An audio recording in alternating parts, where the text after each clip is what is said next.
Those of you that have been following the Cup Car 2.0 build already know the Sabelt S99 is a premium, beautiful cockpit. But today I've got some upgrades I want to make before we start working on the enclosure so that you guys can see the full potential of this rig and so that I can do a full review of it before it's completely covered in everything that I'm going to make for it. But before we strip it down, I got to stay true to the Cup Car 2.0 series and give you guys an update on what I finished this week, because I've finally finished the main part of the dash and I think it came out great and I want you guys to see it before I take it off the rig.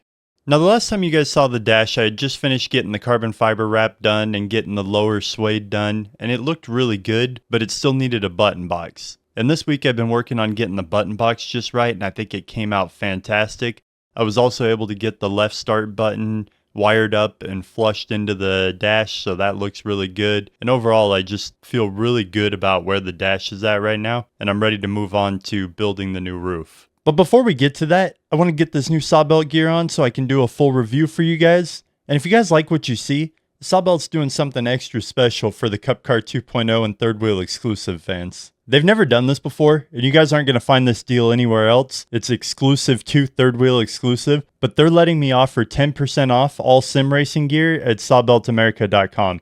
And I don't know how long they're going to let me do it, so if you guys are really considering buying anything from there, you guys should really take advantage of it while you can. To get the discount, you can click the affiliate link in the description or the comments section and use promo code ThirdWheel10 at checkout. Now let's get this new gear put on. Alright guys, so I went ahead and stripped down the rig so you could pretty much see what it looks like now, and I can show you what I'm going to put on it to class it up a little bit. First, I just need to make a little room because I made a mess tearing it apart. First off, we have this nice long box right here, which is this new sim rig mat that goes under the rig just to add a little contrast between the rig and the carpet. And then there's this box, which might be the box I've been looking forward to most, because we're going to give the rig a little bit of a lift. You see, the rig had been on these tiny little rubber pads, and now it's time to give them some real adjustable feet. This is going to be one of those things I'm going to wish I had done in the beginning, but I brought a jack stand in to help me out, and hopefully the feet will go on easy. Now that I got the front feet on, let me show you guys how easy these things are to install. So first off, you can see this large nut up here. I set the distance between the large nut and the lower nut to 27.1 millimeters using digital calipers so that it'll be the same all the way around.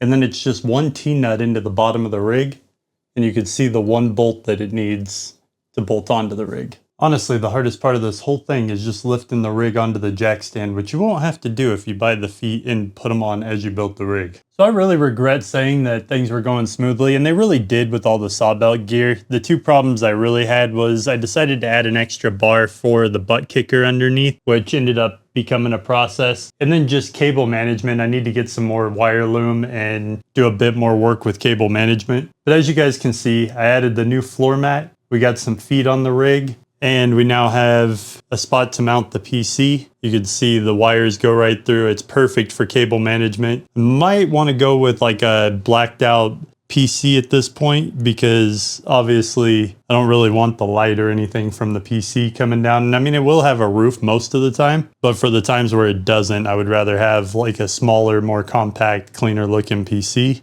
But overall, you could see the difference that just adding a floor mat and some feet and that PC stand up at the top just gives it a much more premium look. And I really, really like it. And I think it came out really good. So just to recap everything that's on the rig from Sabelt at this point, we've got the Sabelt S99 cockpit with adjustable feet. We've got the Sabelt floor mat, the Sabelt GT pad seat, and of course the Sabelt triple monitor mount with the PC deck. All together, basically the entire rig is a Sabelt setup, and you could see the premium look you get from it and how great this rig really is. Of course, we've got all the interior build to do, but I wanted this rig to be able to stand on its own when I'm not like in between when I want to test gear and stuff like that. I wanted a rig that would stand out and pop, and that's exactly what I got with this Sabelt rig. So my plan for today was to share a lot more of the process of upgrading the rig with you guys, but once the butt kicker thing started to fall apart and everything started to get a little bit messy, it just became one of those things where the day was getting away from me and I wanted to be able to bring you guys an update and show you guys all the upgrades on the rig. So I kind of had to just stop playing with the camera and get it built. Like I said, all the parts from Sabelt go on super easy. It's so integrated that no matter what parts you decide to upgrade after the fact, it's actually really easy to add them on because they're all specifically made for the rig. Nothing's been an afterthought. It's like they intentionally planned everything from the get-go. Everything from Sabelt meshes so well. They use a really good premium aluminum material, and the paint job on it is awesome because like I've had parts on and off of there, plastic scraping against it, metal scraping against it, and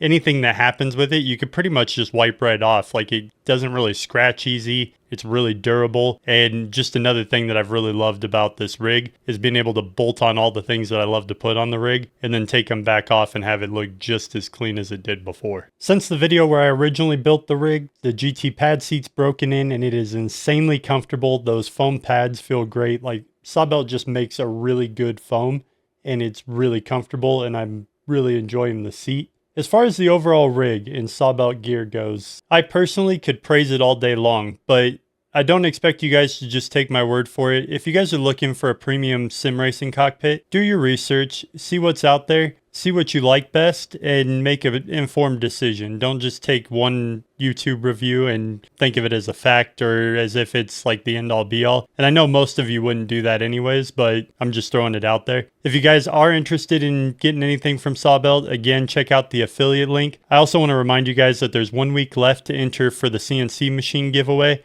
I'll link that video in at the end if you guys are interested. Make sure you guys follow the channel and ring the bell. And until next time, I'll see you guys on the track.